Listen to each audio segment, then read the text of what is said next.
শিবের মাথায় জল ঢেলে তারকেশ্বর থেকে বাড়ি ফেরার পথে রঘুনাথগঞ্জের মঙ্গলজনে দুর্ঘটনা। একটি দাঁড়িয়ে থাকা ছোট গাড়িতে একটি ট্রলার পেছন থেকে ধাক্কা দেয়। ধাক্কায় দুই যুবক গুরুতর জখম হন। একজনের অবস্থা আশঙ্কাজনক হওয়ায় তাকে মুর্শিদাবাদ মেডিকেলে রেফার করা হয়েছে। জখমদের বাড়ি উত্তর দিনাজপুরের ইটাহারে বলে জানা গিয়েছে। জঙ্গিপুর থেকে তরিকুল শেখের রিপোর্ট, জঙ্গিপুর টিভি।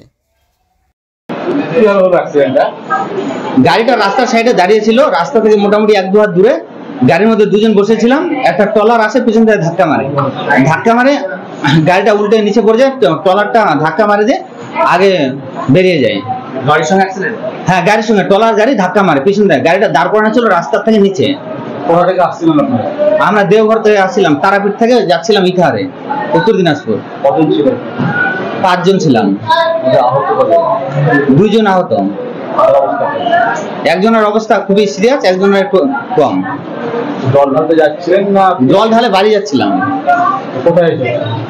অমরপুর? হ্যাঁ, অমরপুর বলছি, এখানে অমরপুরে। রাস্তার সাইডে আছে না? যিনার অ্যাক্সিডেন্ট হয়েছে ওনার নাম কীর্তি দাস, ড্রাইভার। ওনার বাড়ি কোথায়? ইটাহারে। আর আপনার বাড়ি? ইটাহারে। আপনারও ক্ষয়ক্ষতি হয়েছে? হ্যাঁ, আমার এই যে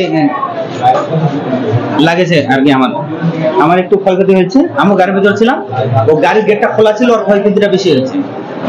আপনাকে দাঁড়িয়েছিলেন? হ্যাঁ, গাড়িটা দাঁড়িয়েছিল। আপনার নাম? মোহন সরকার।